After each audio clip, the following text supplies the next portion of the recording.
أملا من رحمة نعم إياك نستعين إلى صراط الذين أنعمت عليهم غير المغضوب عليهم ولا الضالين. ثم إلى مؤلف هذا الكتاب الشهر له الفاتحة. بسم الله الرحمن الرحيم الحمد لله رب العالمين إياك نعبد وإياك نستعين إلى الصراط المستقيم صراط غير المغضوب عليهم. Lil, kitab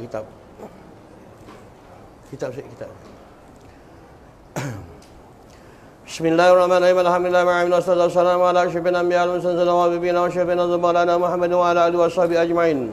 Qala rabbi shrah li wa yassir li amri wa hlul 'uqdatam min lisani yafqahu qawli. Qala ma'rifatu ta'ala wa nafa'na bi ulumi fi daraini amin. Ya mu'allim rahmah hikmata 'alimni ya mu'allim rahmah hikmata 'alimni ya mu'allim rahmah hikmata 'alimni. Rabbi adkhilni mudkhalan sidqin wa akhrij mukhraj sidq waj'alni min ladunka nasira wa qaddimu ilaika bayna yaday zalika kulli. Bismillahirrahmanirrahim. Nas'aluka ya man huwa Allahu alladzi la ilaha illa hu الملك القدوس السلام المؤمن المهيمن العزيز الجبار المتكبر الخالق البارئ المصور الغفار القهار الوهاب الرزاق الواسط الخافض المعز المذل السميع البصير الحكم العدل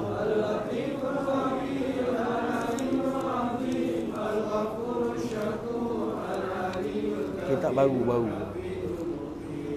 Al-Hasibul Jalilul Karimur Raqibul Mujib dalam kota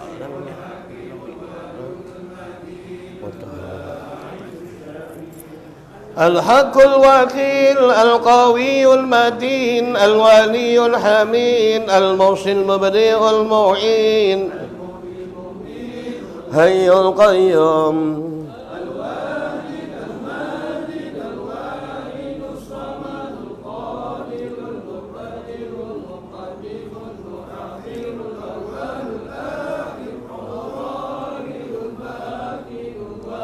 للمطعن البار التواب المنتقم العفو الرؤوف المالك الملك ذو الجلال والإكرام المقسط الجامع الغني المغني المانع الضار في النار الهادي البديع الباقي الرشيد الصبور كمثله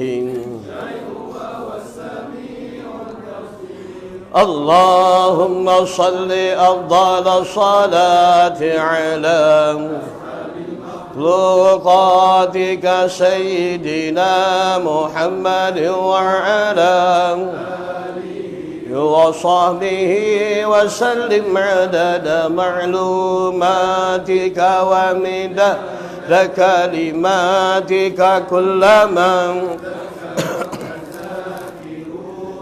وغفل عن ذكرهم. Kita baru mula mukadimah baru mula. Hari ni mula. Mukadimah baru mula. Garis 3 daripada bawah. Maka inilah jalan yang dipilih.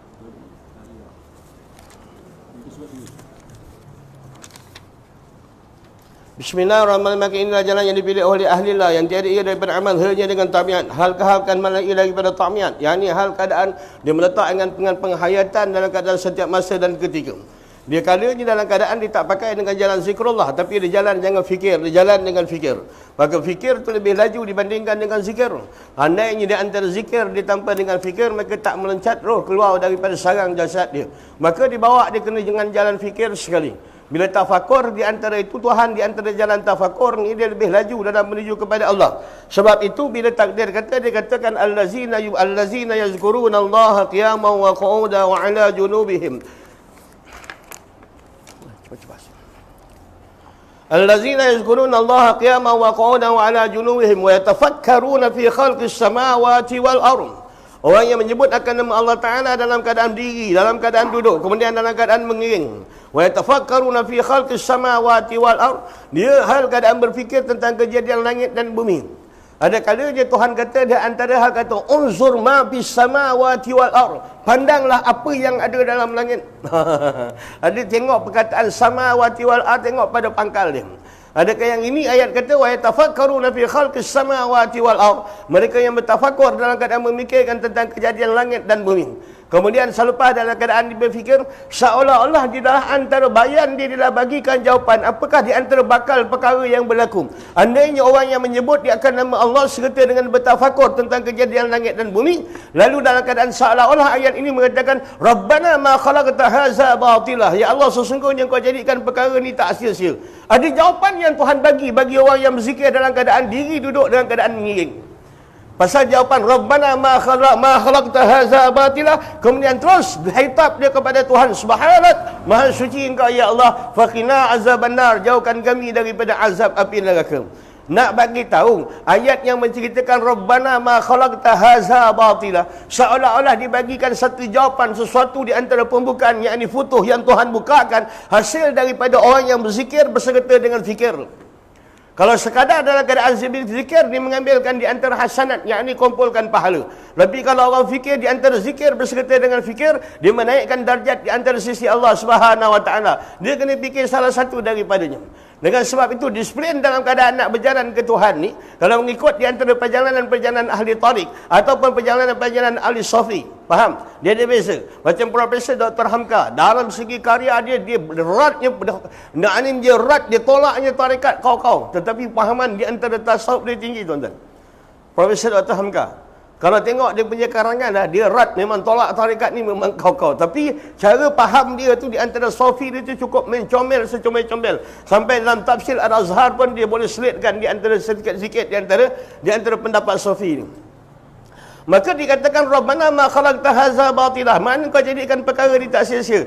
Dengan syarat manusia dalam keadaan bila dia duduk dalam keadaan tafakur, memikirkan tentang tujuh kejadian langit dan langit dan bumi, dan dia memikirkan keadaan dia berada di antara langit dan bumi. Kemudian dipikirkan bagaimana sehingga habis daripada jangkauan pada akalnya nak menceritakan barang yang dua ni antara langit dan bumi ini, barang yang tak ada di antara, tak ada suatu pun kemampuan yang ada dalam bidang pada bidang manusia, dalam bidang jin dan bidang-bidang makhluk yang lain untuk mencipta, dia akan diam.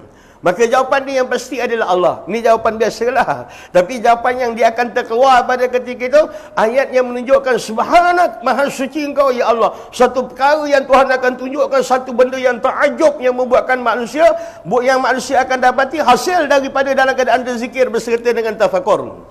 Dia kena bawa jalan tafakur ni, dia kena bawa, dia laju, cukup main laju dia. Kalau zikir la ilaha illallah, la ilaha illallah, dia kosong biasa, dia dapat pahala. Tapi jalan dengan tafakur, tafakur ni dia menguntaikan roh dalam keadaan dia berjalan terus dalam keadaan mengikut di mana di antara kata-kata hati, dia akan terus ikut pada ketika itu. Kalau tak, dia kata kalau dia boleh nampak peranan roh dan peranan tafakur tu, kalau dia boleh nampak, laju dia punya amal. Kalau macam tadi, saya hari ni lambat. Bila tengok lambat hari ni, saya tengok ada accident dekat Ching. Amoy naik motor, tuan-tuan. Kemudian kami cantik Amoy tu.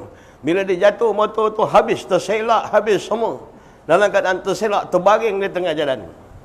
Aku bercakap, kau fikir, benda semua dah ada dalam bayangan kau. Tapi aku tak jumpa.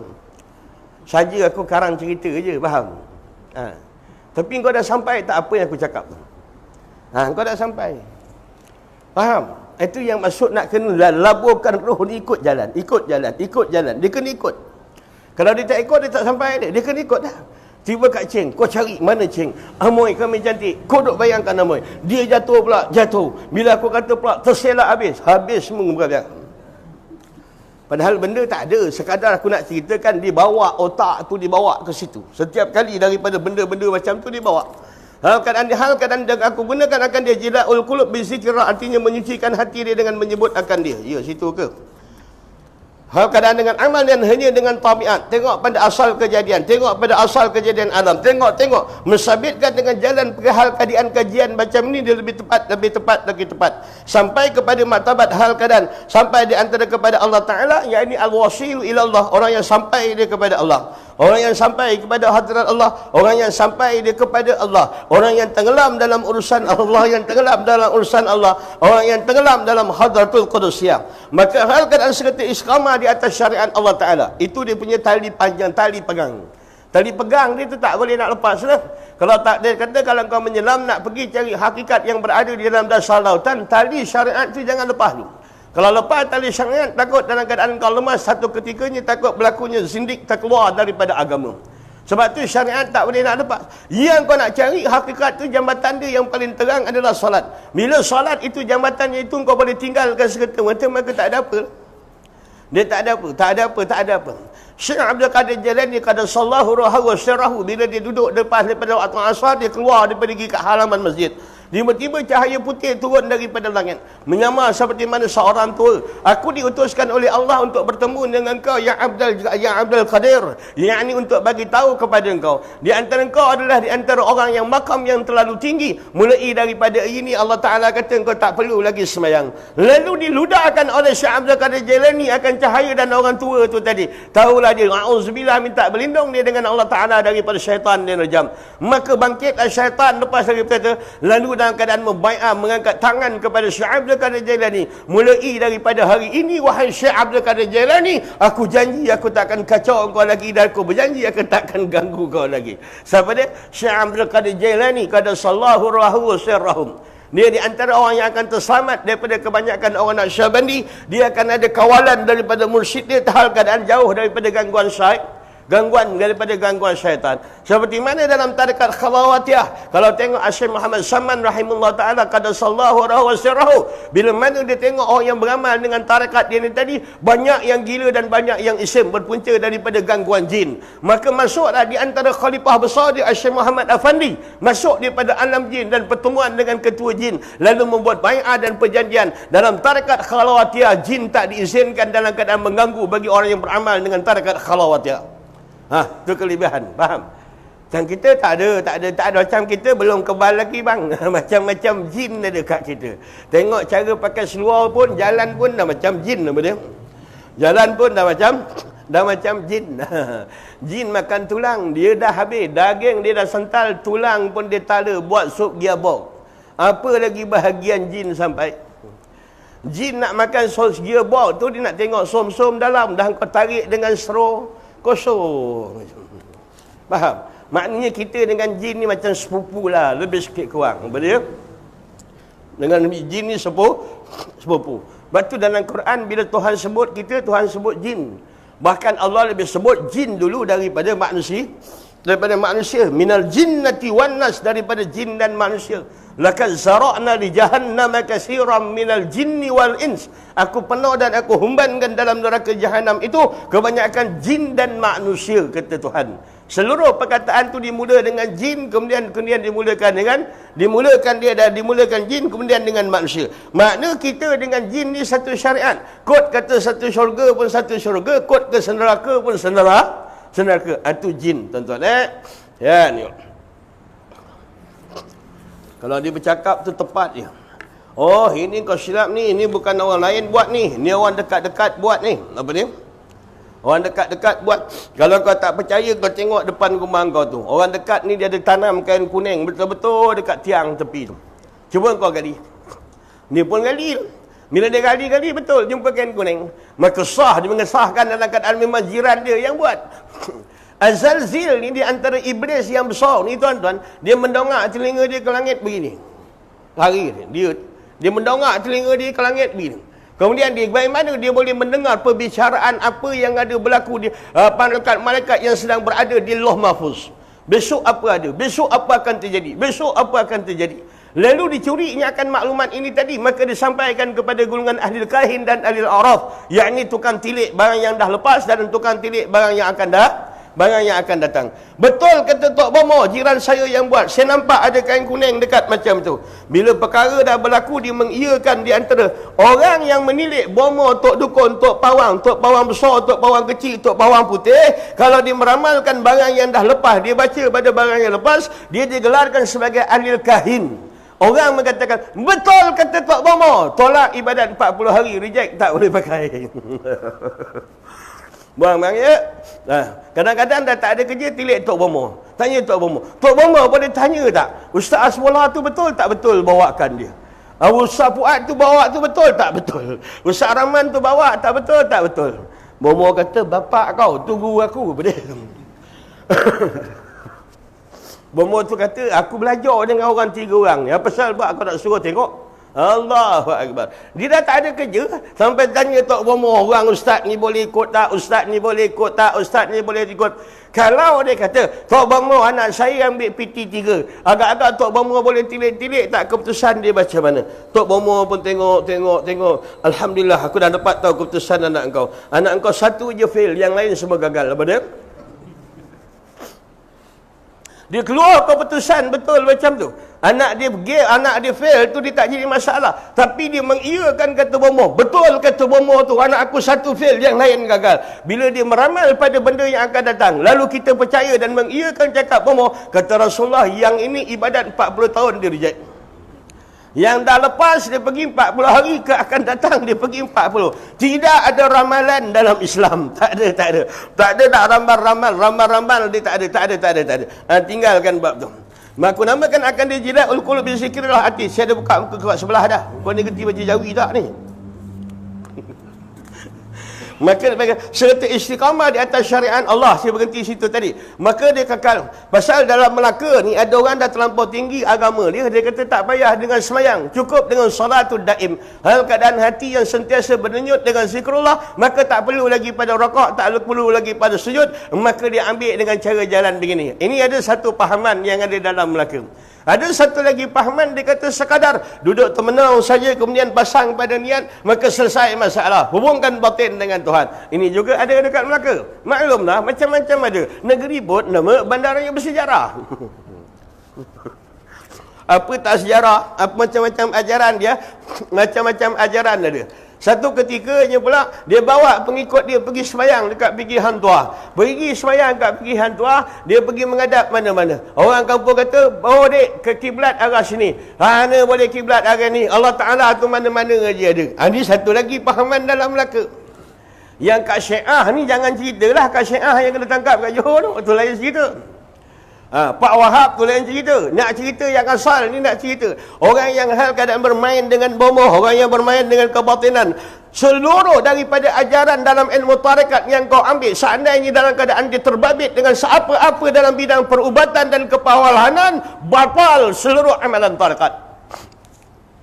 Adapun tarekat pada asalnya adalah jalan untuk hal keadaan untuk mensucikan akan hati itu tadi, supaya dalam keadaan jernih, layak menerima pantulan bayangan ketuhanan, layak menerima tajalli bagi zilal ketuhanan, dia layak dalam keadaan cermin bagi manusia untuk menilik bagi al-haq ketuhanan. Ini matlamat tujuan orang beramal, nak bersihkan hati, bukan nak jadi pawang, bukan dalam keadaan nak jadi ahli pahlawan, bukan nak jadi handal, bukan nak minta ilmu ni, bukan. Ini tujuan yang asal. Kita dah tua-tua, apa nak lagi? Nak pendekar macam mana lagi kau? Dah tua-tua ni nak pendekar ke apa lagi? Ataupun dapat daripada ilmu tarekat perubatan. Dia akan jadi begitu. Pasal tuan-tuan kalau zikir dengan la ilaha illallah, la ilaha illallah. Kalau kata Al-Imam Al-Ghazali, kamu pandangkan akan la ilaha illallah hingga dalam keadaan kamu tengok pada kalimah Allah itu dalam keadaan keluar cahaya, kata Imam Ghazali, bermulalah agenda batin kau akan berjalan kepada Allah Ta'ala. Bila tak dia kata dia masuk saja pada alam nur yang pertama, maka ujian Allah dia akan sampai. Ujian yang pertama apa dia? Dekat taman tu tiba-tiba budak kena rasuk. Pergi jumpa lebay ni, lebay tu dah ludah-ludah tak juga sedau. Pergi jebai ni, lebay ludah-ludah tak sedau. Pergi Tok Pawang ni, Tok Momo dah pacar dah pijak kan dia pun tak juga sedau. Pergi dekat lebay tarekat ni. Lebay tarekat ni dia baca sikit aja, tiba-tiba budak tu sedau. Di situ ada ujian dalam keadaan kemegahan, ada ujian dalam bentuk ujub, ada ujian dalam bentuk cenderung ke perpuratan. Andainya dia berterusan dalam keadaan mengubat orang, hal keadaan terus dengan cara dia, maka membatalkan perjalanan tarekat dia dalam menuju kepada Allah, kerana asal daripada orang tarik, yakni yang beramal daripada peringkat hati, ialah untuk membersihkan hati untuk layak hal keadaan berhadap kepada Allah. Kerana Allah tak akan hadap kepada hati-hati yang kotor. Allah tak akan berhadap dengan najis-najis babi orang-orang yang takabur. Allah tak akan berhadap dengan najis-najis anjing orang yang riak dalam ibadat. Allah tak akan tahalkan dan tak akan hadap hati-hati yang penuh dengan najis ujub, dengan kebanggaan, yusabu annahum sun'ah, dan mengasakan diri dah baik, wa yusabu annahumul muhtadun, mengasakan diri seolah-olah dah betul atas jalan hidayat, orang lain semuanya salah. Benang baik, nak buat macam mana? Selamat hari Malaysia. Kan bang payah hidup atas ni. Maka syariat jangan tinggal. Ada orang tak puasa. Ada orang tak puasa, dia tak puasa. Apa perlu dia antara puasa gini. Barang yang kau nak menepati, kalau ada perbuatan guru kau yang nampak bercanggah daripada syariat dan hak syariat dan tarekat, maka itu mungkin pengkhususan bagi guru kau. Tapi kau tak boleh ikut dalam bentuk begitu. Tak boleh ikut. Itu hak guru kau. Kita pun tak berani nak hukumkan hak guru kau. Itu guru kau. Tapi dalam keadaan perjalanan perangkat awal ini, yang pelik manusia ni, dia nak tengok karamat, tok guru dia jalan atas air. Nak tengok karamat, tok guru dia terbang. Dia nak tengok karamat. Padahal dia Rasul tinggalkan adalah Al-Quran. Yang ini mukjizat bapa bagi segala karamat. Mana yang dikatakan apabila kamu melihat ada guru yang boleh terbang di udara, ada guru yang boleh berjalan di atas air, ada guru dalam keadaan yang boleh mengubat bagi orang yang sakit buta, maka kata Syed Johnny Al-Baghdadi, tinggalkan oleh kamu hal dan carilah guru yang mana semakin dalam keadaan dia menghirup nur daripada Allah, semakin kuat dia berpegang kepada Al-Quran dan Sunnah. Yang ini lebih terang. Nak pergi ambil yang pelik-pelik, yang gaib-gaib, apa masalah kau? Lu apa hal? Dan tu pula tok guru tak semayang, mengajar isap okok daun, pampung siap gentil lagi. Allah Ta'ala ni Allah Ta'ala ni, aku tak pelekirkan tok guru kau, tak ada, aku tak pelekirkan. Tapi dia kata Allah Ta'ala ni bukan begitu cara Tuhan pilih orang dia dalam bentuk begini. Kau semayang pun mulut kau berbau adalah satu hukum haram dalam peradaban, kerana suara kau dan nafas kau akan melahirkan bunyi ayat Quran tiba-tiba berbalut dengan berbau-bau macam dalam keadaan yang dalam mulut kau. Baca ayat-ayat Allah, baca bacaan dalam semayang daripada kalam Allah, mulut tak suci pun dah jatuh hukum haram dalam ibadat. Ini undang-undang tasawuf. Faham? Kalau fiqah tak ada hal. Fiqah tak ada hal. Tengah semayang siap congkil gigi dengan lidah lagi. Nampak ada kacang lebih, melepas makan sate, siap tui ke depan. siap tui lagi ke depan. Maka syariat jangan lepas. Al-Quran.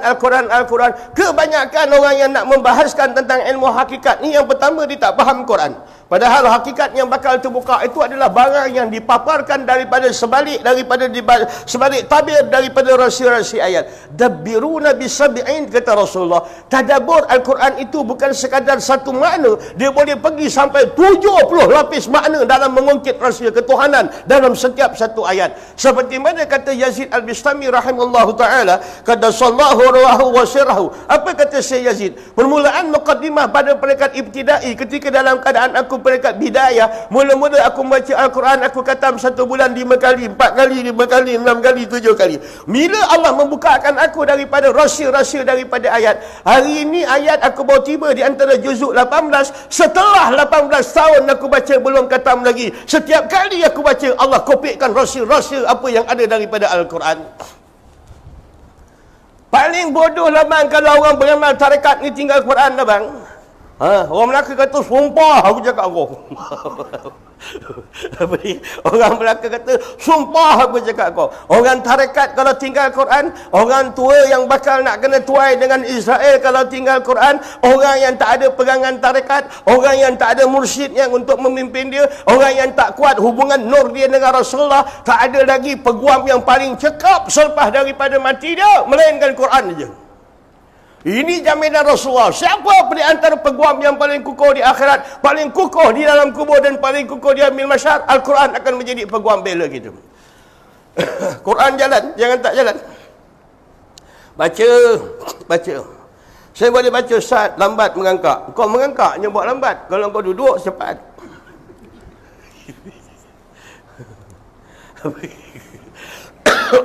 Faham? Dia baca lambat pasal apa? Mengangkat. Cuba duduk bersila. Betul-betul. Baru boleh laju. Ini Quran tuan-tuan. Dia bukan kata ustaz tak ustaz. Ini Quran. Orang awam pun kalau hari-hari baca dia lancau. Kalau ustaz pun 5-6 bulan sekali baca pun takkan lancau terbaik. Faham? Quran ni kena hari-hari adab. Hari-hari adab. Hari adab. Baru baca dia lancau. Faham? Itu cakap Melayu tahu. Cakap Melaka. Ini pakai serban besar-besar. Saya kulus dan memang los otak kau kepada dia. Dan memang apa? Dan memang los. Kau cerita pun Tok Guru, kadar mana dia pegang pada Al-Quran. Termasuk dari kalangan orang-orang yang dipilih oleh Allah Ta'ala yang untuk menyampaikan akan ilmu. Orang yang dipilih oleh Allah Ta'ala untuk berdakwah. Orang yang dipilih oleh Allah membaca khutbah. Adalah satu perkara yang paling keji bila orang yang membaca khutbah, orang yang berdakwah, orang yang membaca kitab, orang yang membaca hadis dan membaca ilmu Allah Ta'ala ialah orang yang meninggalkan bacaan Al-Quran. Maka kata Rasulullah, cakap dia itu lebih banyak dusta daripada betul. Baca Quran. Baca. Quran tak ada kat rumah. Kau rembat aja masjid. Tadi susun tiap-tiap tahun itu lupa tak berubah-ubah. Dia ingat orang wakaf nak suruh hias masjid. Suka dia. Daripada tahun 96 susun tu tak berubah-ubah. Itu lupa. Dia buat pasal kitab Quran tu cantik kulit dia. Dia buat perhiasan. Cantik. Faham? Siap tengok. Nasib kau dah lebay. Jadi pegang apa? Pegang pada syariat. Satu ketika bila saya buka di antara satu kuliah daripada orang satu tarekat, ahli keluarga dia pegang dengan satu tarekat. Bila saya tengok di antara anak dara dia ikat tudung ni macam orang nak pergi motong, macam Saloma tahun 60 ikat bawah dagu dia jambul. Jadi macam saya pun tegur, tak boleh kita ambil tarekat tinggal baca ni. Lalu apa dia cakap? Tok guru saya ustaz syariat ni tak ada masalah kata dia. Janji hati kita hidup dengan Tuhan. Kalau macam tu kau tak payah menudingkan jari dekat dulu artis dulu kan sekarang. Pasal artis dulu pun dia ada cakap, tuan-tuan lah kata dia, walaupun tengok kami di kalangan artis, kami menyanyi terjerit-jerit, kami berjoget tergolek-golek dalam bentuk demikian, semuanya adalah perkara dia kata, hal keadaan adalah yang kami lakukan, hakikat hati kami adalah berhubung dengan Allah. Semua wayang dah bang. Apa ni? Ni semua wayang. Kata KL Gangster kata, lu apa sembang? Apa dia? Dalam zahir kau melawan hukum, dalam batin kau nak berhadap kepada hukum. Benda tak masuk akal. Dia macam manusia lah. Saya bawa balik daripada Jerman Utara. Orang Jerman Utara ni, bila dalam tak, dia kata dia menang, dia berharap masa dia dalam keadaan mula-mula nak dapat tu, dia baca Yasin lah, dia baca apalah, nak dapat apa-apa jawatan. Bila dah dapat jawatan lepas tu, dia pun buat pesta, buat konsert, buat apa. Masa dia belum menang, dia pegang surah Yasin. Bila dah lepas menang, dia lawan balik hukum dalam surah Yasin. Ini manusia 2019, tuan-tuan. Sama ke dengan negara kau? Allah tak perasan. Time belum dapat baca Yasin. Parti itu baca Yasin. Yang tak berlawan dia, yang lawan Yasin dengan Yasin. Apa dia? Allah, kesian manusia orang besar-besar ni. Nama orang besar tapi otak kecil. Dia fikir dia nak enjoy je. Ni aku cerita tadi tau, Jerman Utara. Dia kira nak enjoy je. Sebelum dalam tu baca Yasin. Jumpa ulama, minta doa pada ulama. Ya ulama, doa kena ana. Ana anta. Apa dia? Doakan ana. Bila dah menang debat kedebut di Jerman, buat konsert, panggil artis, bertanda. Dulu kau bodik dalam keadaan kau baca Yasin minta pertolongan Allah. Punya bangsat manusia bila Allah kasihkan kejayaan, dia kumpulkan manusia, dia bermaksiat balik kepada Allah. Dia ingat selesai di atas dunia. Ayasabu an la yaqdira alaihi ahad. Dia sangka tidak ada zat yang lebih berkuasa ke atas diri dia. Wa yasabu an lam yarahu ahad. Dia fikir dia bawa manusia pergi konsert joget-joget. Adakah tak ada zat yang sedang mengertikan maksiat dia, tuan-tuan? Itu Allah tanyalah. Jawab soalan tu, jangan jawab kat aku, tak boleh. Jawab balik dengan Tuhan. Kena jawab balik dengan Tuhan. Allah kasih jodoh anak engkau. Lepas dah dapat jodoh anak engkau, syukur, alhamdulillah. Buat majlis pula, ada karaoke pula. Kaji karaoke. Nak cari kera yang mana paling okey dalam tenggera. Rupa kera nyanyi 60-an, kera tua okey. Kera tua yang paling okey. Masa kau minta doa dengan Tuhan anak kau bertemu jodoh, bila kau raikan perkahwinan anak kau, kau buat balik majlis dalam keadaan mencabar dan durhaka kebalik kepada Allah. Bila tauhid ni tak ada, tuan-tuan, manusia akan banyak berwayang dan loyo buruk dengan Tuhan. Dia kadang-kadang bila dia tak ada duit, dia minta doa dengan Tuhan. Bila dapat duit, dia pakai duit Allah. Dia maksiat balik dengan Allah. Ini ragam manusia yang berlaku pada hari ini. Bila sebab daripada apa boleh terjadi? Dia terlupa Tuhan yang jadikan dia dan mak bapa dia itu maha mendengar, maha melihat, maha mengetahui, maha berkuasa, maha berhidup, maha berdiri. Kalau orang faham, senang.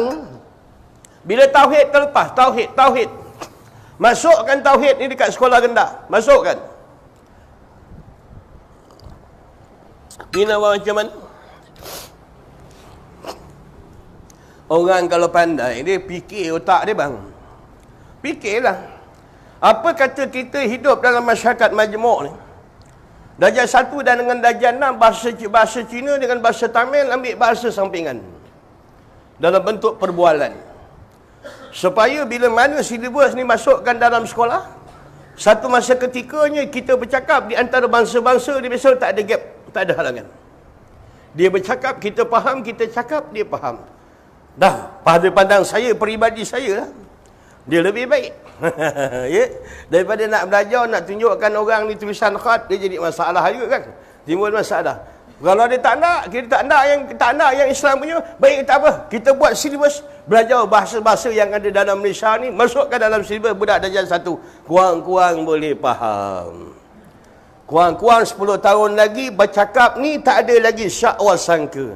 Dalam keadaan bercakap ni, dia cakap, kita faham, kita cakap, dia faham. 2019, kita cakap, dia faham, dia cakap, kita tak faham. Kita tak faham. 2019, engkau tanam sayur, engkau tolak dekat dia, dia taruh harga. 2019. Kalau 2019, engkau tanam sayur, di hal keadaan engkau tolak dengan dia, dia taruh harga. 2019, kalau engkau beli juga sayur dekat dia, dia juga taruh hal keadaan harga pada engkau. Mana merdeka kau? Ajang. Mana merdeka kau? Tak ada merdeka lah kau, bodoh. Barang kau orang taruh harga, kau beli barang pun orang taruh harga. Kau tak perasan bodoh kau tu? Allahu Akbar. Nak buat macam mana? Kahwin orang Negeri Sembilan. Malam tu pula makan nasi tak ada kuah. Menantu tercekik. Mak mentua kata, tolanjang kata dia. Menantu pun takut nak hilangkan cepat, terhilangkan tercekik, terus locok seluar. Tolanjang kata dia. Faham? Itu selingan je lah, bang. Jadi jangan tinggal syariat. Jangan nak kata kau tengok aku ni buruk, tengok aku ni terkejal, tapi hati aku dengan Allah. Tidak ada pengakuan di antara hubungan manusia dengan Tuhan di hadapan halayak ramai. Tak ada. Melainkan sifat munafik sahaja. Allahu Akbar. Sian. Ya lain, ya betul. Bila di antara orang yang hina, dia tunjukkan macam satu orang laki-laki, dia duduk dengan satu perempuan yang agak berumur, dia peluknya perempuan. Lalu Hasan Al-Basri pun sampai. Hasan Al-Basri kata, apa orang ni, duduk berpeluk-peluk, duduk rengan-rengan, duduk beromen-romen tepi sungai. Kata Hasan Al-Basri, lalu diamlah di antara Hasan Al-Basri duduk kat situ dengan buruk sangka dia. Kejap lagi datang budak mandi sungai, tiba-tiba budak tu jatuh sungai. Lalu budak tu Hasan Al-Basri tak reti nak selamatkan. Orang muda ni yang peluk perempuan kata, "Hey Hasan, terkejut selamatkan." Budak Hasan kata, "Aku tak reti dalam keadaan berenang." Maka terkejutlah pemuda dia tadi. Dia tarik budak tu keluar. Bila dihantarkan budak pada Hasan Al-Basri, wahai Hasan, janganlah kau buruk sangka hal keadaan sesama manusia untuk meluluskan roh kau pergi kepada hadrat Allah. Orang yang aku peluk ni tadi adalah ibu aku. Adapun di antara orang yang aku peluk ini tadi adalah ibu aku. Dalam sangka kau, aku melakukan maksiat dengan puan-puan yang bukan daripada ajnabi. Allah uji kepada Hasan Al-Basri rahimahullah ta'ala. Faham tu? Jangan buruk sangka. Habis. Jadi syariat, walaupun ada kalanya, kalau nak tengok, kalau perbahasan yang lebih jauh atas syariat yang bentuk di luar, tarekat yang berjalan di dalam, dia tak akan buka yang di luar, dia akan buka lebih lagi yang di dalam. Daripada tarekat, dia pergi pula kepada hakikat. Daripada hakikat ini, baru nak kena betulkan cermin. Ada kalanya tengok cermin tu dalam keadaan terbalik, tapi hakikat dia betul. Bila Nabi Musa pandang pada cermin yang pertama, tak pandang pada cermin yang kedua, dia kritiknya di antara Sayyidina Khidir alaihi salam, lalu mengatakan, macam mana kau boleh curi pengaruh orang? Nabi Khidir katakan, aku kata diam. Jangan bertanya. Tiba dekat seberang, dibakaunya pula di antara pengaruh lebay itu. Kemudian, kenapa kau bakau? Kan aku kata diam. Kan aku kata diam.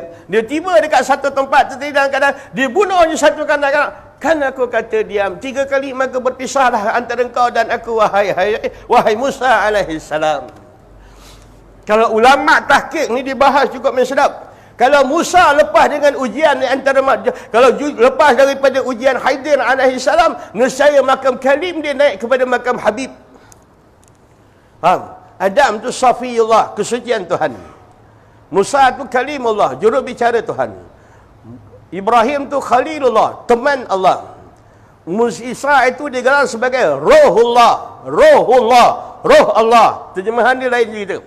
Dan Muhammad digelarkan pada makam Habib. Kalau tuan tengok di antara ikhtilaf di antara ulama-ulama sufi dalam membaharkan kedudukan, bagaimana meloncat daripada makam tarik naik kepada makam tahqiq, seperti mana ujian Nabi Allah Khidir kepada Nabi Musa AS.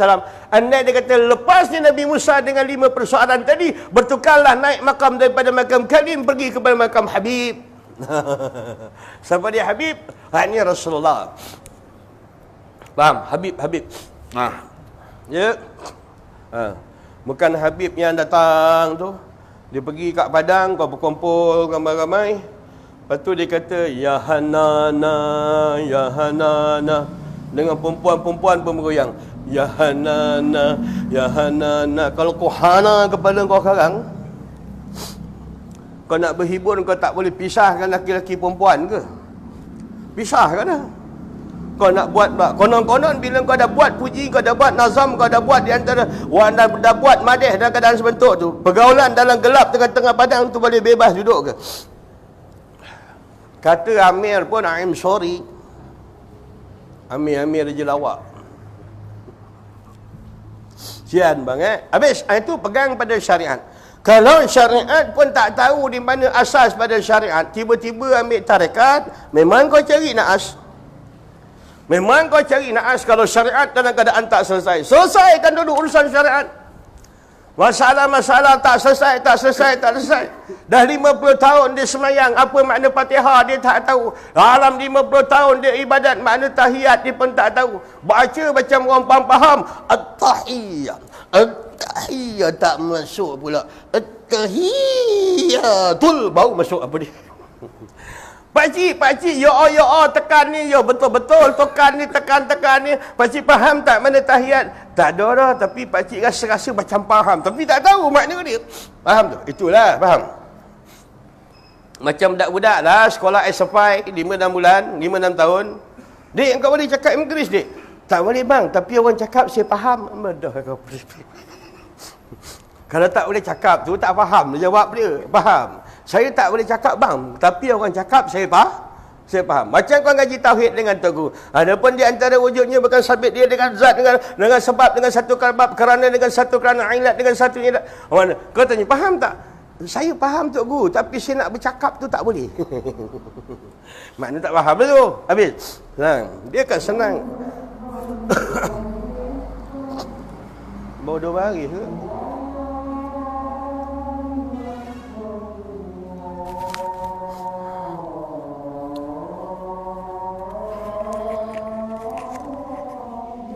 Allahu Akbar Allah.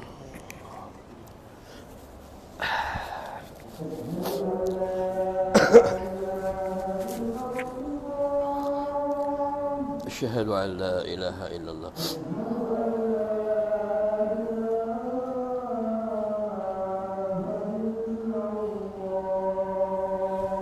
أشهد أن لا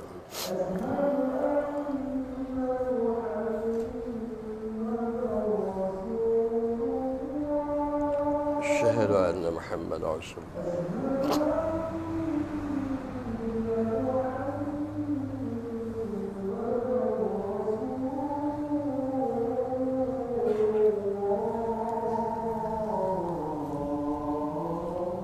أشهد أن محمد رسول الله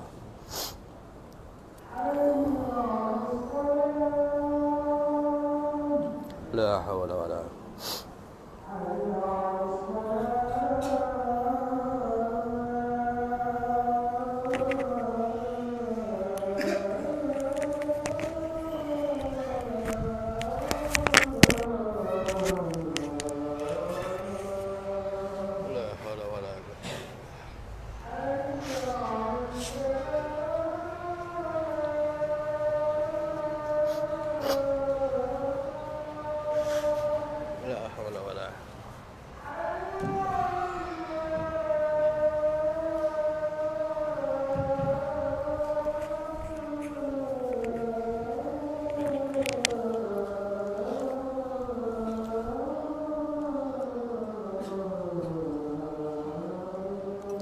لا حول ولا قوة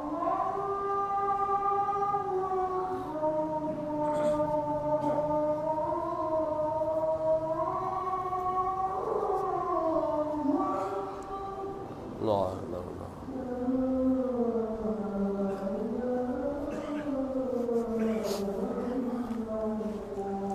الله صلى الله عليه وسلم وبارك وسلم ibarat kata kau nak pergi kedai sepepat, nak beli di antara satu sepepat, di antara dalam sepepat itu hal keadaan dalam bentuk kata kalau namanya tariqat.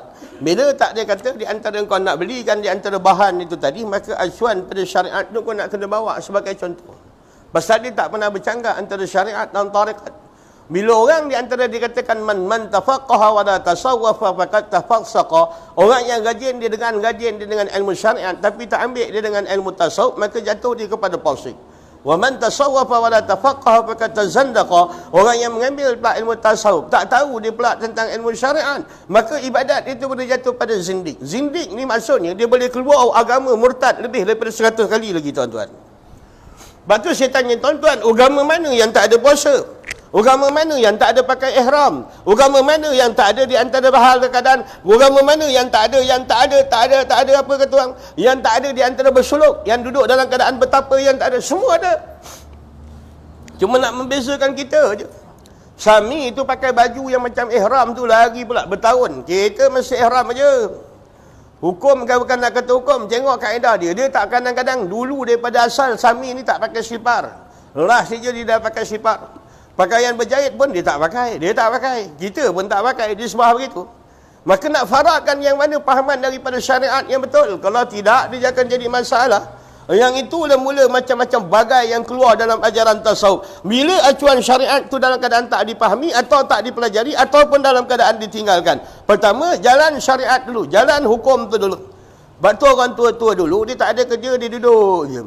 Dia tengok orang semayang ni. Aku tengok dia tu berdiri macam huruf alif je. Dia bongkok tu macam huruf ha je.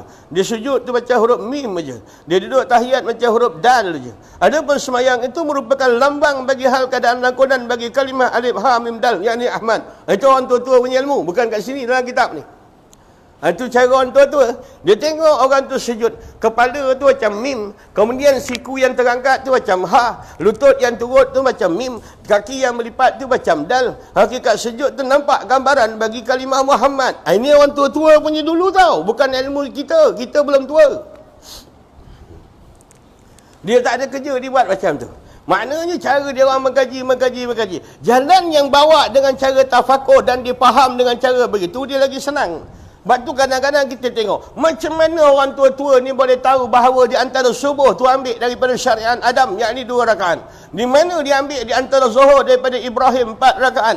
Dia ambil daripada kesyukuran Nabi Yunus dalam sembahyang asar 4 rakaat. Semua orang tua-tua dulu dia boleh belajar tu macam mana dia dapat ilmu ni kita tak tahu. Daripada lidah pindah pada lidah dia, pindah pada lidah dia, pada lidah dia. Ada setengah daripada orang belajar dia tengok. Bila dia beramal dengan ilmu kerohanian dia tengok. Kenapa angkat semayang ni kena baca niat? Kalau tak baca niat tak pakai. Makna jika baca niat saja aku mengangkat ada kecil kerana Allah Ta'ala. Kemudian dia kena basuh muka, tangan, kepala dan kaki. Kemudian Allah hendak dengan cara begitu. Dan Allah syariatkan dalam Quran. Faqsilu wujuhakum wa aydikum ilal marafiq. Tuhan susunkan satu-satu cara dia tu tadi. Kenapa bila kita mengangkat semayang basuh tangan dulu, kemudian basuh kepala, basuh muka, basuh kaki, tak sah dan tak pada semayang? Padahal 4 anggota kita nak. Kenapa Allah nakkan dengan tertib? Kenapa Allah tuntut begitu? Ini orang tua-tua dulu dipikir. Orang-orang sekarang dipakai mazhab hamsah. Hamsah artinya apa dia? Hentam saja. Dia apa dia? Dia kira hentam je. Dia ikut cara macam tu. Tapi dari sebalik daripada syariat tu ada rahsia yang Tuhan bagi. Dia tunjukkan satu. Kalau contoh, nikah kahwin. Nikah kahwin ni berat ke kes dia? Dengan wali je, nak suruh mengangguk. Aku nikahkan dikau Hasbullah bin Muhammad Ali dengan Karina Kapoor dah kahwin dah.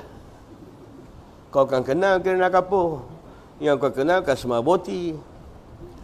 Dengan mas kahwin RM20 tunai. Contoh, kata bapak dia, kemudian nak kata saksi lah.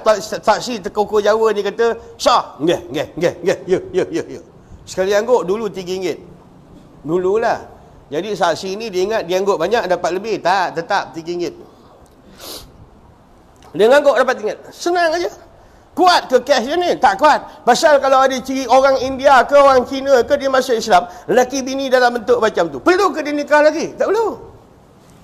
Nak tengok gengan macam mana hukum tu dia boleh terjadi macam tu. Bila orang faham syariat, kaji pada hukum, kenapa ditasyriatkan akan hukum ni? Apa yang Tuhan tuntut di sebalik benda yang difardukan dan apa yang sebalik yang dihendak ditunjukkan oleh Rasulullah yang disokong dia dengan sunnah-sunnah yang lain.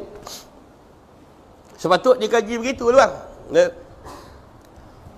Ini dah umur. Dalam soal jawab di radio. Assalamualaikum Ustaz. Ya. Saya daripada Kedah, ada yang daripada Perak. Saya nak soal sikit lah Ustaz. Saya nak tanya sikit.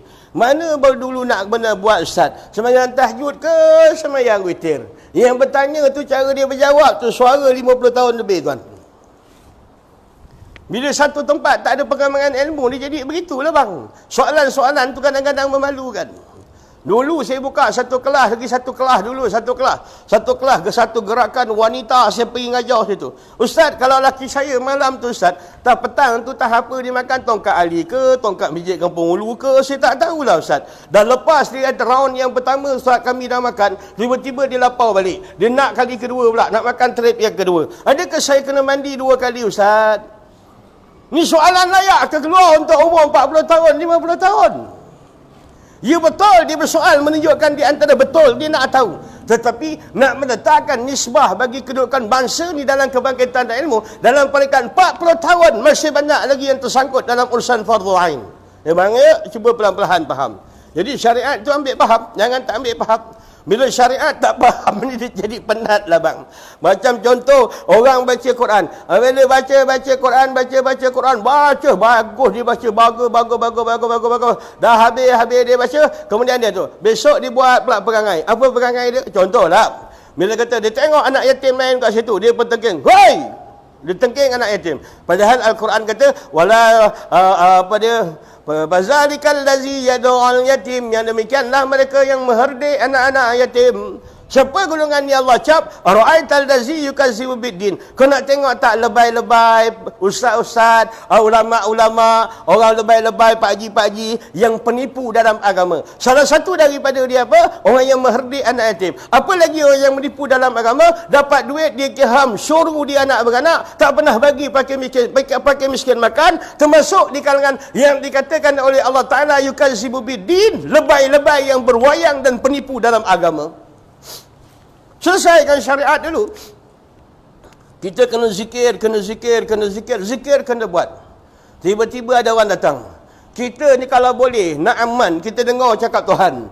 Orang Allah dijadikan manusia daripada tak ada kepada ada. Kemudian dijadikan tu pula pelik pula. Adam dijadikan melalui tangan kudratnya hal dan kemudian diletakkan proses Adam dan Hawa tu melalui daripada cecair yang bernama air mani yang nampak kalau letak dalam piring orang pun tak nak tengok. Tapi daripada air yang cair, dia jadi manusia yang sebesar-besar dalam masjid ni. Daripada air mani yang cair, dia boleh jadi zirafah yang macam tu tinggi. Dari mani yang cair, dia boleh jadi harimau yang macam itu garang. Bermula daripada cecair, dia membentukkan berbagai-bagai bentuk yang ada di atas dunia.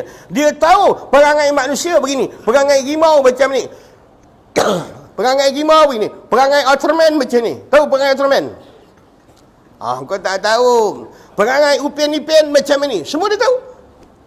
Jadi Tuhan kata begini, aku hantarkan kau di atas muka bumi serta aku turunkan akan Al-Quran berserta di dalamnya akan hukum hal keadaan supaya kamu berlaku keadilan bersama sesama manusia.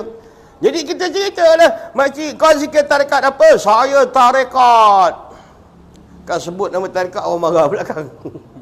Pinjamlah tarekat aku. Engkau tarekat apa? Tarekat Ahmadiyah. Bila cerita tarekat Ahmadiyah, kita pun cerita. Engkau tahu tak dalam Quran kalau orang mencuri ni Allah suka kat tangan. Gila kau kau. Dah korek tangan apa dia nak kerja? Nampak tu? Tadi kau zikir terpekik Isria. Allah.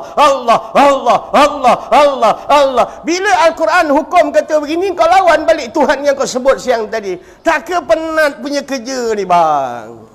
Sebab tu pegang Quran dulu. Mulai besok ataupun mulai daripada malam ni cari tafsir Quran. Baca, bini baca tuan baca, bini terjemah. Faham? Baca, jangan kau tafsir mandai-mandai.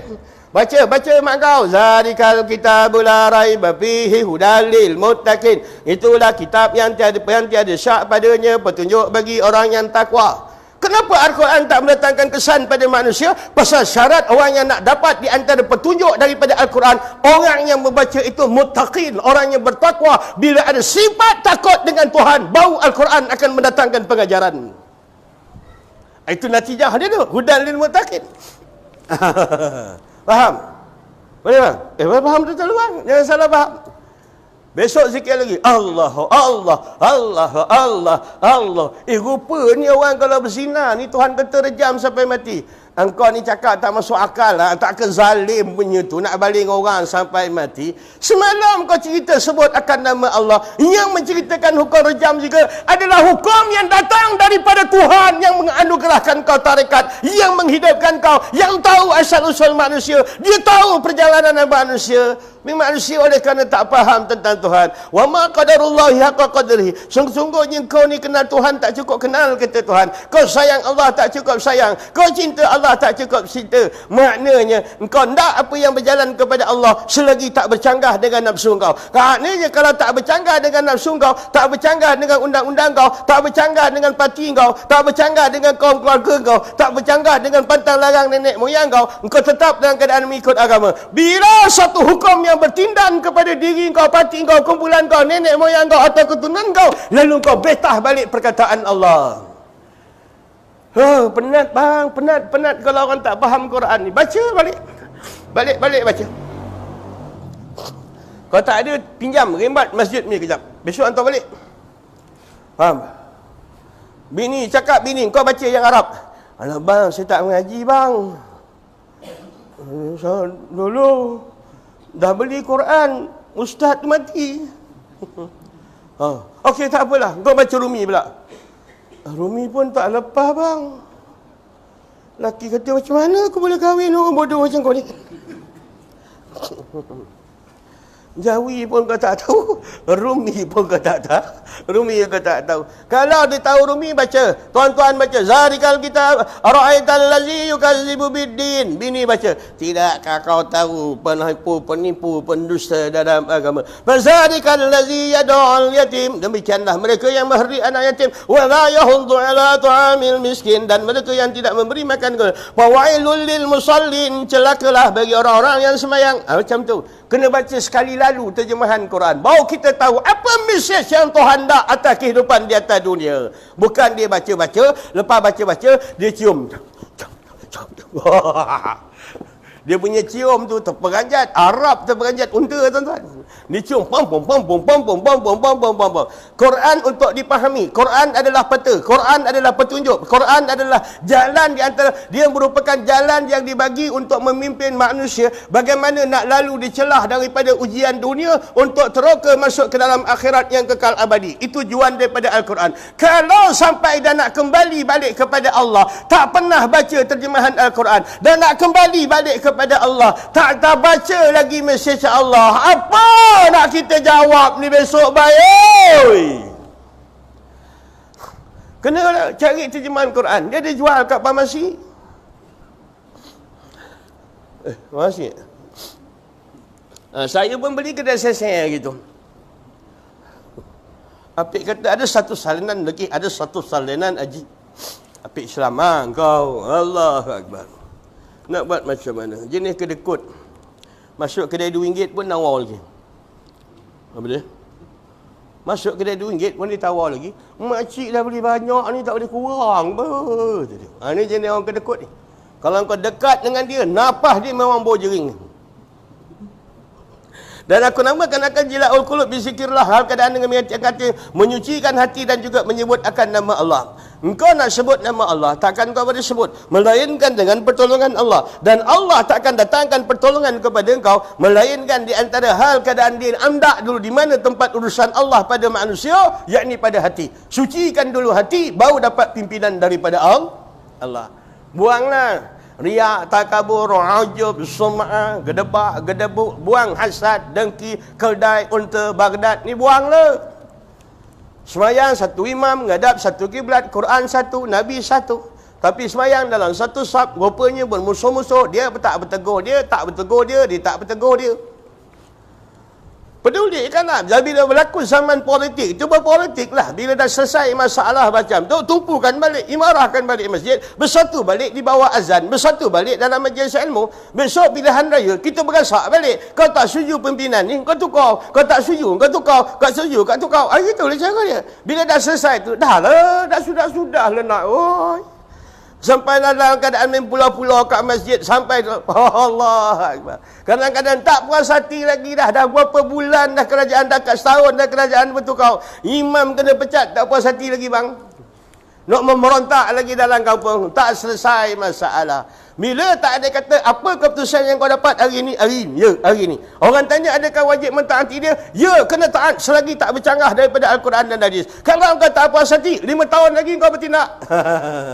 Tapi dalam masa pemerintahan dia, kau jangan buat kepala angin kau. Jangan dekat masjid kau pulaukan. Jangan majlis kuliah kau pulaukan. Jangan majlis penyatuan yang lebih wajib ke arah umat ini lebih dalam keadaan terancam bila kau memperjuangkan sesuatu daripada kumpulan dan kelompok dan ideologi kau.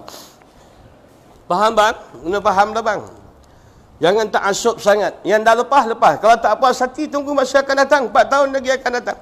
Nak tunggu berpecah 4 tahun akan datang. Oi, kita bergaduh adik-beradik, babi dah berdiri kat bawah rumah tu. Oi, semak dah bawah rumah. Kita duduk bergaduh adik-beradik atas rumah semak bawah tu. Biar awak dah manjat letiang, dah manjat tiang dah tuan-tuan. Ya. Bila tak dikata, apa ideologi kau? Kau idea kau macam mana? Tak apa dah, bercanggah dalam bentuk macam tu. Bilal penyerit Allahu Akbar, Allahu Akbar. Maka bersatulah di bawah laungan azan. Di situ mungkin ada hidayat. Di situ mungkin ada petunjuk. Tapi jenis nak buat kepala terkejal masing-masing, nak mempertahankan pemimpin masing-masing, kita tunggulah saat kehancuran bangsa dan agama ni. Bila mana manusia tak boleh bersatu di bawah laungan azan lagi tuan-tuan. Buat macam mana? Nasib engkau tu. Allahu Akbar. Kadang-kadang kesian tengok imam. Imam ni teruk betul. Imam. Teruk. Dia jadi bahan-bahana sepak tergajang orang politik. Naik besok parti tu, dia tergajang imam yang ada. Dia naikkan imam dia. Tiba-tiba part yang lain pula naik, dia tergajang imam tu, dia naikkan. Allah mak. Cuba kau jangan kacau imam pemimpin. Oi. Jangan kacau tempat ibadat ni, jangan kacau. Faham? Ni dah imam dah jadi macam bola, tunggu penalti je.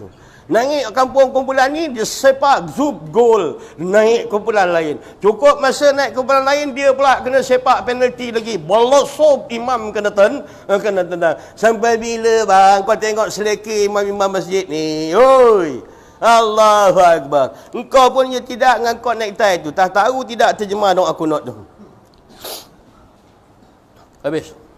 Okay, bang marah aja macam kena pati kau je. Apa dia? Macam kena kat batin kau je. Boleh selesai bang. Buat pertama kali ni azan dulu. Allahu Akbar, Allahu Akbar. Datang. Azan tak boleh satukan orang. Tak boleh. Malam ni rumah aku ada buat open dah. Ada kambing golek. Benar? Atas azan orang tak boleh bersatu. Akhirnya atas makan orang boleh satu. Kalau aku huraikan fahaman asal bana kecil hati kau kan.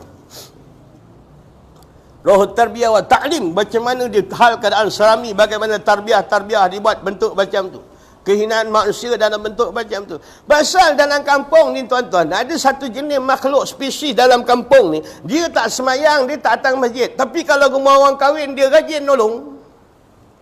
Tak itu apa kau? Engkau macam tak perasan je kau. Dia tak naik masjid, semayang pun tidak. Tapi rumah orang kahwin, komen rajin dia. Piuk berkilat.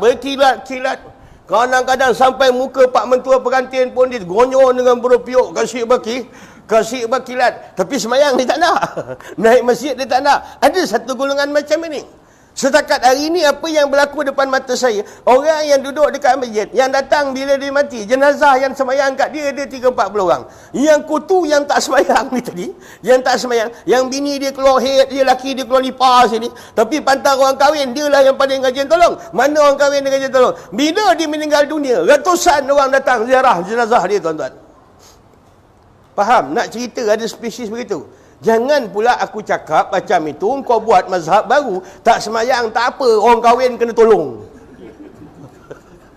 Cuba kau jangan loro bendul. Okey, maknanya ada maksudnya spesies makhluk yang macam tu. Sikit lagi tuan-tuan, saya nak buat zikir minta hujan kejap lagi. Kesian tengok. Aku dah 2 klarinet pergi tak baik-baik. Jerebu. Allahu Akbar. Jerebu. Tasik macap tu kalau kau jatuh pun bukan kau takut tenggelam tak. Takut tergantuk tanah bawah. Tasik macap. Tasik jus pun dah berderu ke bawah. Dah ke bawah. Ke bawah dah bang. Semua dah ke bawah. Dia sampai satu tahap Melaka bandaraya bersejarah. Tasik macap ni dia kering, kereta boleh datang, boleh turun bawah. Apabila di antara zina yang tak boleh dikawal, maksiat dalam keadaan tak boleh dicegah, lalu aku sekat hujan daripada air dan turun daripada langit. Lalu aku jadikan langit umpama bersih, setitik pun tidak akan menurunkan hujan. Lalu berlaku kemarau lah dalam satu negeri, matilah tumbuh-tumbuhan dan binatang-binatang. Maka pada saat itu layaklah mereka menerima laknat dan murka daripada aku, kata Allah. Air tak ada, cerita marah, bukan hujan. Tuhan marah. Faham? Aku duduk tepi sungai, tak ada hal. Apa dia? Aku duduk tepi sungai. Rumah aku dengan sungai dekat tepi jalan je pun. Kalau kau tak ada air, kau cakap kat aku, nanti kau bawa aku sebotol. Apa dia? Kau tengok air dah tak ada. Tak apa, kita buat sama-sama malam ni kita buat. Kita buat zikir minta hujan. Minta hujan. Minta hujan tu bukan sebab daripada minta hujan semata-mata minta hujan. Sebenarnya zikir minta hujan ni tuan-tuan, kita akur bahawa seluruh yang berlaku ini ditakuti murka daripada Allah. Maka kita berzikir tu minta ampun daripada Allah. Apatah lagi kita mengalah, takut ya Allah dengan sebab daripada dosa manusia, binatang dan tumbuh-tumbuhan menjadi mangsa. Faham ya? Tempat kau lagi payah dah bila dah ada bentuk. Kalau balak nak turun, dia tak ada halangan lagi dah. Kalau Negeri Sembilan, tempat aku kata apa? Tempat aku ada lagi. Masih lagi ada binatang kaki 4 yang beragut rumput. Sebab bala tu tertangguh. Faham? Ada lagi orang tua yang bongkok yang menyebut akan nama Allah. Yang ini bala tertangguh. Ada lagi di antara bayi yang menyusu di puting ibu dia. Bayi kecil. Okey? Faham? Maknanya kalau tak nak balak, jangan kacau susu dia. Oi. Faham? Jangan kacau-kacau. Memang doktor kata susu ibu adalah susu yang Susu yang terbaik. Dia susukan budak malam ni, bangun pagi tengok dah bermisai. Oh, cepat besar boleh.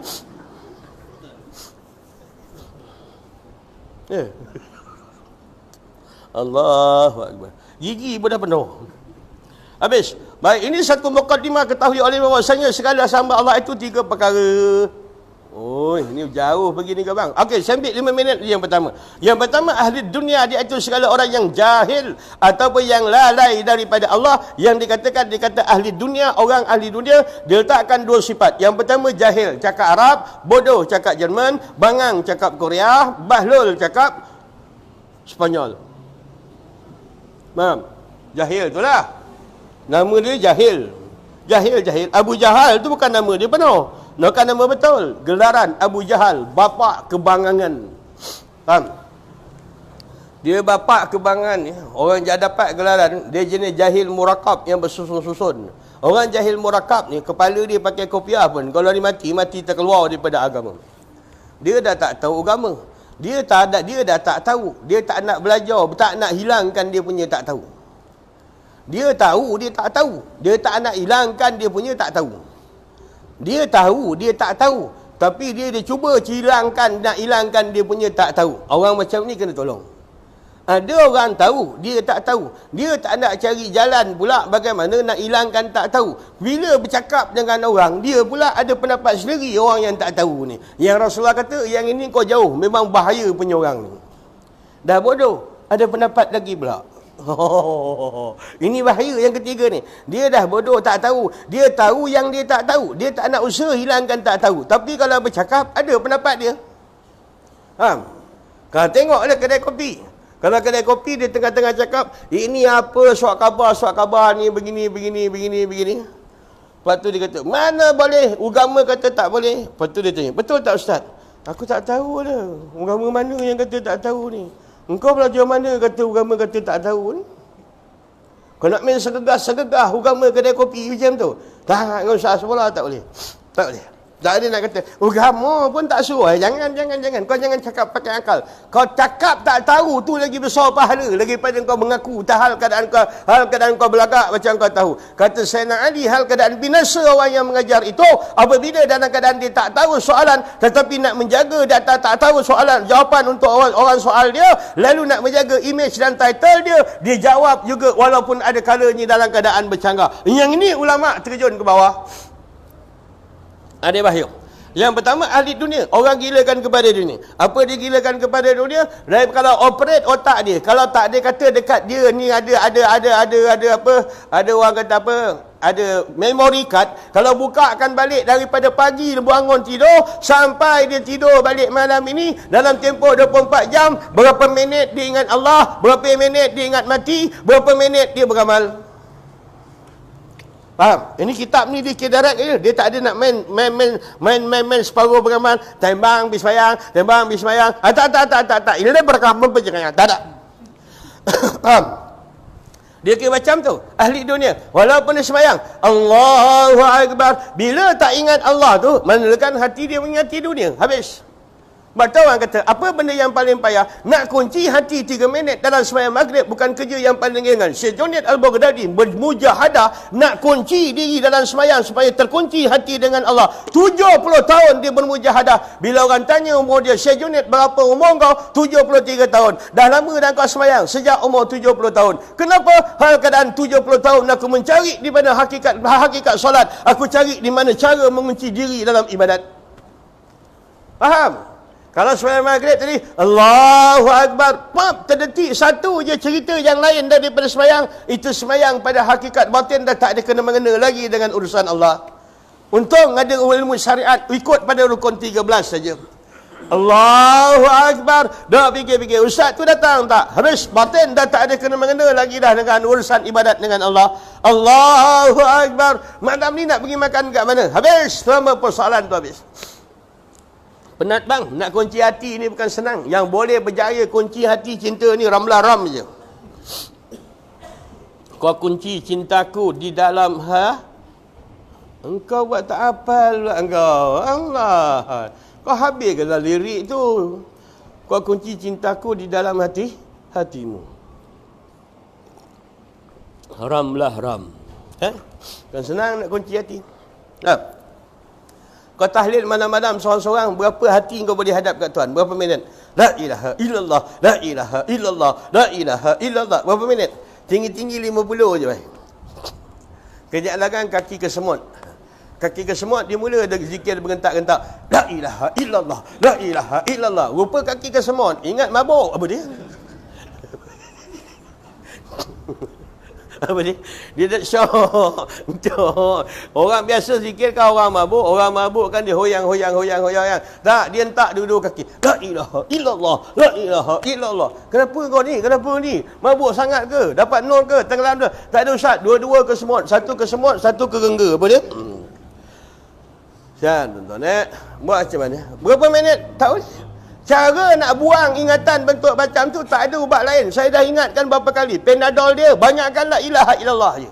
Malam-malam tak ada kerja. Balon. Balon maksud zikir, bukan balon lain. La ilaha illallah, la ilaha illallah, la ilaha illallah. Kau nafikan seluruh yang mawjud ni memang sabitkan tenang. Tak ada Tuhan melainkan dia sajalah Allah. Sabitkan. La ilaha illallah. Benamkan kat jantung sebelah kiri ni. La ilaha illallah. La ilaha illallah. Sebelah mana Ustaz? Sebelah mana Ustaz? Sebelah mana? Sebelah mana? Tarik nafas. Fuh. Allahu. Tarik. Tahan. Lepas tu kat mana dia berdenyut? Sini. Maka matikan dia kat sini. 3 jari daripada susu. Susu ni. Susu ni. Slow je dia raba titik dia. Aku buat contoh dah lah. Yang kau pergi raba, kau punya buat apa? Dia letak 3 jari bawah susu, maka menang. La ilaha illallah, la ilaha illallah, la ilaha illallah. Macam tu.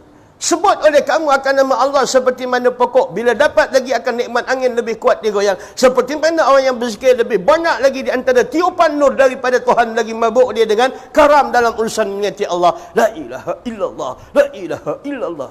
Macam tu dia. Rock lah bro. Ini kaku je. Pergi rumah orang mati, berat tahlil. Mayat ada depan tahlil. La ilaha illallah, la ilaha illallah. Mayat kata macam aku je. Apa dia?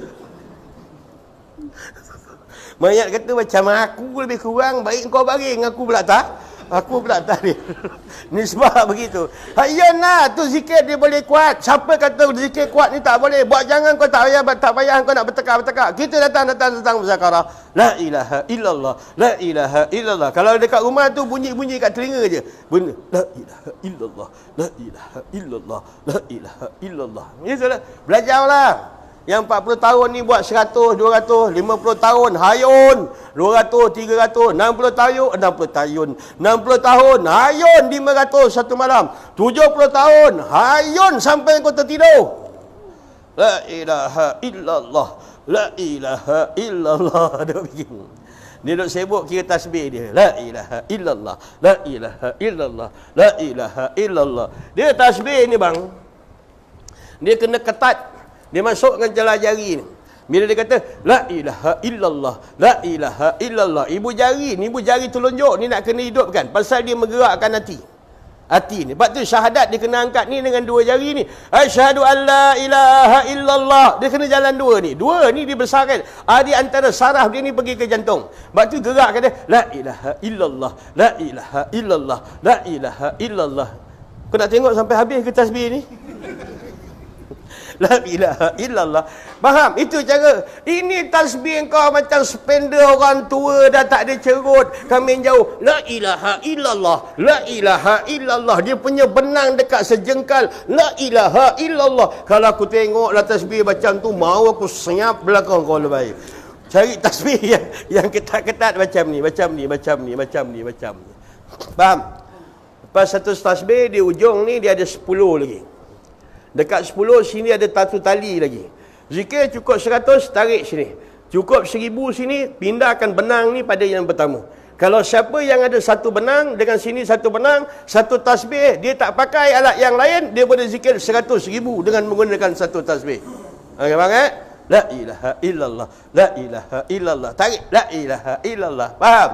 Kau jangan pakai pementik. La ilaha illallah ketap. La ilaha illallah ketap. Dah tu pula kau tak beli yang original kedai Saleh punya RM15, RM20. Kau beli kedai RM2. Orang sikit RM70,000 makan sebulan, kau 8 hari, 7 hari. Mak aku tengok pementik kau. Sekali pentik 37. Dua kali pentik dah 62. Wah, kau pakai apa? Iti. Kau zikir pun kau nak kencing lepas ya. Ni macam arwah nenek aku. Arwah nenek aku takkan orang boleh lawan dia. Dia khatam Quran tuan-tuan 5 hari sekali. 5 hari sekali. Arwah nenek saya. Bila saya buka Quran dia, rupa muka surat banyak hilang. Muka surat banyak hilang. Lepas muka surat satu baca 3 helai je juzuk pertama. Terus masuk juzuk 2. Oh, handal nenek aku. Nasib baik dia tak wariskan bodoh tu kat aku. Yang itu ahli dunia. Macam mana kau nak tengok kau orang ahli dunia, orang yang dibalakan dengan dunia? Ni saya bercerita asal dia dulu, sebab dia.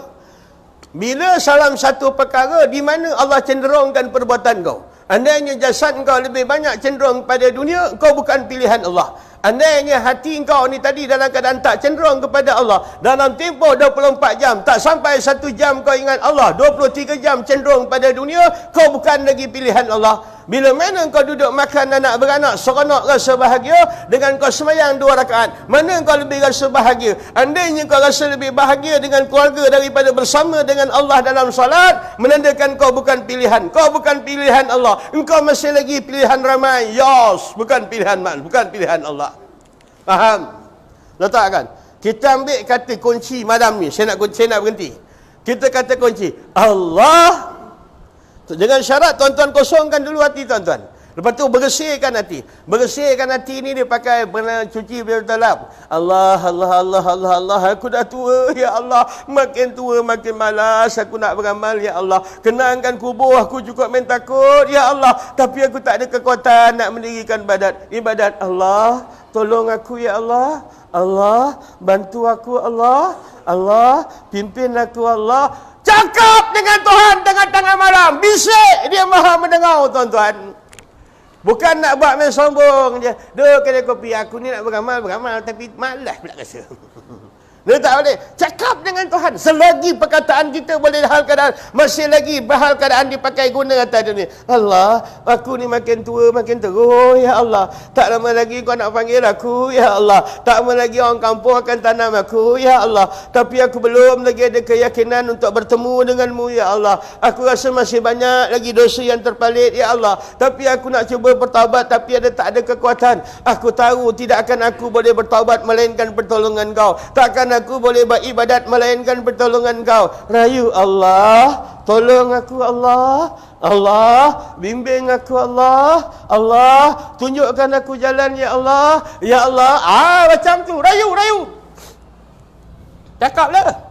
Faham? Jangan tak cakap. Cakap. Kadang-kadang tak payah tunggu tengah malam. Naik kereta seorang-seorang tu bercakap. Allah, Allah, Allah. Aku dah tiba penghujung. Kenapa aku lebih cenderung pada dunia daripada cenderung kepada Engkau, ya Allah? Kat mana aku sebenar ni, ya Allah? Aku takut di mana aku selepas kematian aku, ya Allah? Makin aku tua, makin aku minat pada dunia. Aku tahu aku terbabas, ya Allah. Kembalikan aku balik, ya Allah. Minta dengan Tuhan. Kalau tak minta, nak cuba lawan-lawan, tak dapat tuan-tuan. Dia mesti minta dengan Tuhan. Allahumma inna ala zikrika. Tolonglah aku, ya Allah, macam mana cara nak ingat Engkau. Wa syukrika. Tolong aku, ya Allah, macam mana cara nak bersyukur kat Engkau. Wa husni ibadatik. Tolonglah aku, ya Allah, macam mana nak menunjukkan sebaik-baik pengabdian kepada Engkau. Nah, itu doa yang Rasulullah buat.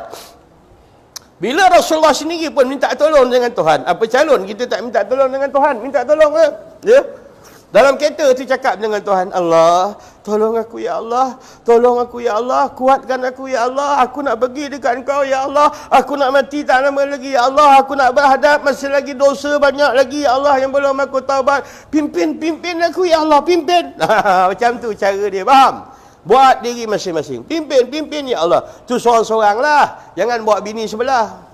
Faham? Ya Allah, aku banyak maksiat, ya Allah. Ni semua dia punya pasal ni. Apa dia? Ni semua dia punya pasal ni, ya Allah. Kalau dia tak pakai seksi, tak kacau dia dulu. Apa dia? Dia punca dia. Faham? Zina ni siapa punca? Perempuan ke? Faham? Jaga baik-baik. Minta tolong dengan Tuhan. Jangan tak minta tolong. Bahannya, siapa yang nak dapatkan pimpinan Allah, kosongkan hati dulu. Mula daripada hari ini, tanazul. Kuncikan niat tu. Ya Allah, aku dah 50 lebih. Ya Allah, aku dah 60 lebih. Ya Allah, tolong ya Allah. Sucikan hati aku ya Allah. Untuk layak aku bermuamalah dengan kau. Untuk layak aku dalam berhubung dengan kau ya Allah. Untuk layak aku dapat pimpinan kau ya Allah. Tolong ya Allah. Ya Allah. Ya Allah. Dengan memandu tu. Faham? Oh. Tutup cermin, kuat sikit. Ya Allah, tolonglah aku ya Allah. Kenapa malah benar aku nak pergi masjid, malah benar aku nak belajar ya Allah. Kau jangan buka cermin. Parah, jam Melaka baik. Tutup cermin. Beritahulah bangun tengah malam. Masuk duit dalam tabung masjid, ya Allah. Aku masuk duit ni ya Allah. Bantulah aku ya Allah. Suntiklah semangat untuk aku beribadat. Masuk.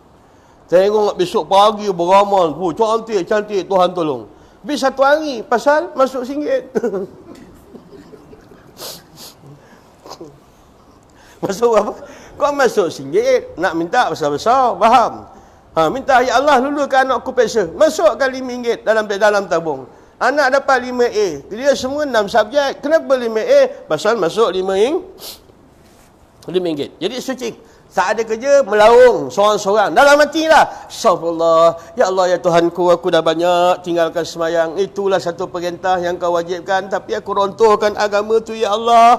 Aku dah menyesal, ya Allah. Astagfirullahalazim. Aku minta ampun, ya Allah. Ampunkan aku, ya Allah. Tak payah duduk atas jadah. Tak payah pakai kopiah. Tak payah pakai jubah. Dalam kereta tu aja, tengah duduk. Ataupun nak tidur tu pun mengiring sejak arah kiblat. Ya Allah, ya Allah, ya Allah. Aku dah tiba penghujung. Ya Allah, ampunkan aku. Ya Allah, sucikan aku. Jangan kau ambil nyawa aku, melainkan kau angkatkan segala dosa-dosa aku, ya Allah. Jangan kata, mula besok aku nak bertaubat. Cakap bila kau takkan bertaubat. Kena cakap, ya Allah, bantu aku nak bertaubat, ya Allah, bantulah aku. Siapakah aku yang boleh jalan pergi kepada engkau tanpa bantuan daripada engkau, wahai Allah. Akur dulu, semua ibadat, semua jalan taubat, semua jalan amal. Tidak ada yang dikatakan dan bagi hak makhluk. Dia merupakan kurniaan dan pilihan daripada Allah. Ya, mulakan dah. Kadang malam kan nak tidur, cabut 10 dulu. 10 dulu istighfar. Apa dia 10? Ya Allah, masa muda kau kasih aku sihat. Dalam sihat aku kufur, aku tak semayang. Dalam sihat aku, kau kasih aku nikmat sihat, aku tak beribadat. Kau kasih aku nikmat sihat, aku lalai, ya Allah. Kini aku nampak aku menyesal betapa dosa aku tinggalkan semayang, rontohkan agama engkau, ya Allah. Bagi aku kekuatan untuk qada balik semayang tu, ya Allah. Lebih-lebih lagi aku minta ampun. Ampunkan aku, Allah. Cakap tu merayu betul, bang. Ampunkan aku, Allah. Ampunkan aku, Allah. Ampunkan aku, Allah. Badati aja air mata kau, kata Rasulullah. Orang yang cakap di atas nada penyesalan, bila keluar saja air mata, tidak akan keluar air mata setelah Allah penuhkan nur di dalam rahmat di dalam hati mereka. Menitiklah air mata penyesal. Betul-betul mereka yang tanazul, yang betul-betul nak kembali kepada Allah. Faham? Aku nak taubat, ya Allah, aku nak taubat. Menangis 2-3 malam. Allah akan datangkan ujian balik. Tiba-tiba makwa lama dia datang. Tanya makwa, kau sekarang apa? Saya dah bercerai dengan laki saya, kosong. Dengar kata abang duduk ke sini. Faham tu bang? Ni bukan cerita dongeng. Bila abang menitikkan air mata mengaku nak bertaubat kepada Allah, Allah akan uji balik. Betul ke lebay ni yang buat macam ni? Ya tidak ke lebay ni nak bertaubat. Ya tidak lebay tu. Jumpa pula makwa classmate dia balik. Gini. Oh gini. Maka berlakulah adegan yang tak perlu kita cakap.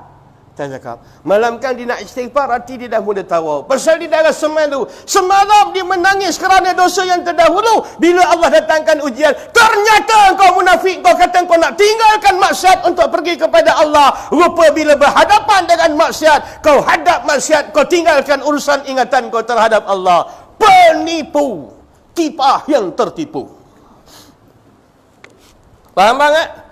Saya bagi tahu lebih awal apa yang abang bertaubat, apa cenderung kau, dia akan datang balik hujan.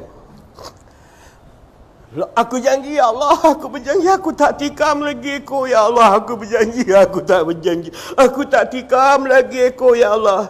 Magnum, ya Allah, aku tak tikam lagi. Toto belum tahu lagi. Magnum, ya Allah, Magnum. Betul kau menangis. Besok nak pergi masjid, bolosup ada motor kena langgar. Pecah plat motor tu, nombor betul-betul depan mata kau.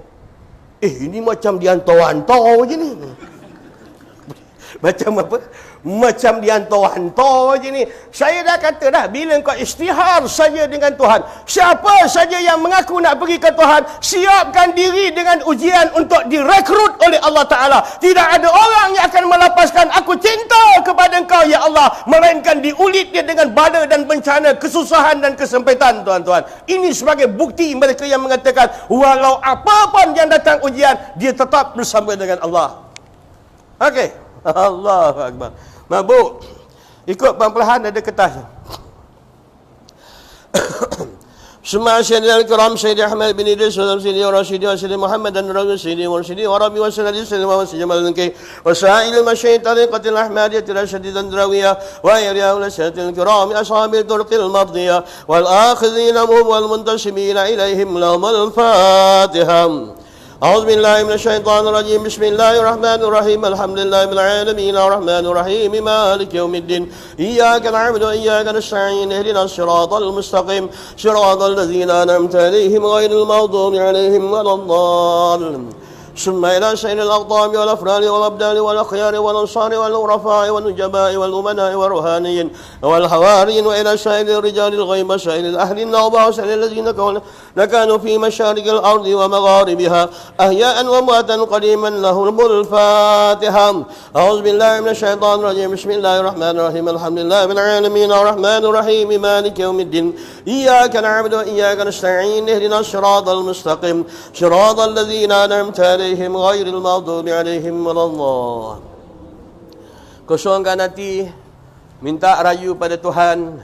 Jangan sebab daripada dosa kita, makhluk-makhluk lain seperti pokok jadi mangsa, tak ada air, tak ada hujan, binatang-binatang jadi mangsa.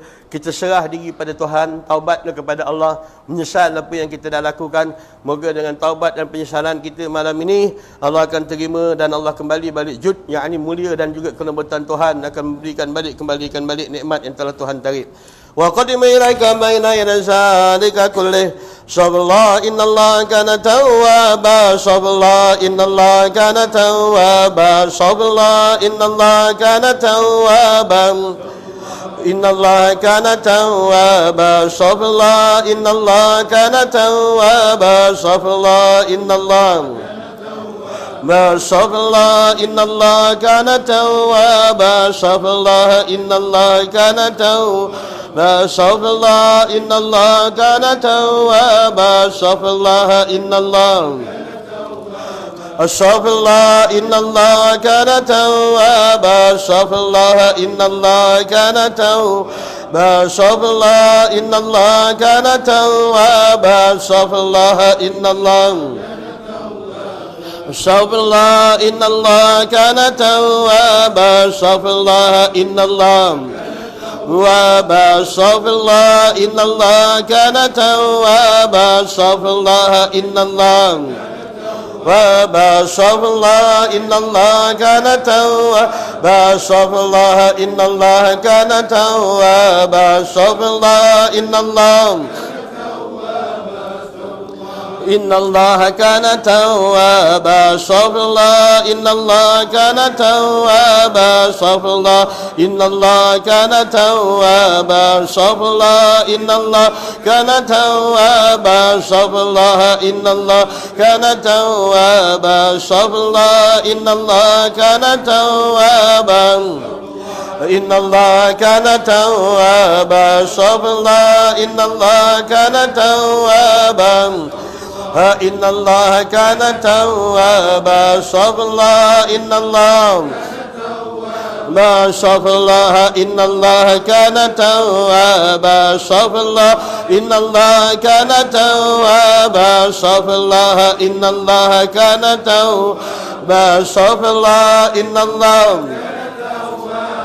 أستغفر الله إن الله كان توابا قد ملك من ذلك كله حسبنا الله ونعم الوكيل حسبنا الله ونعم الوكيل حسبنا الله ونعم الوكيل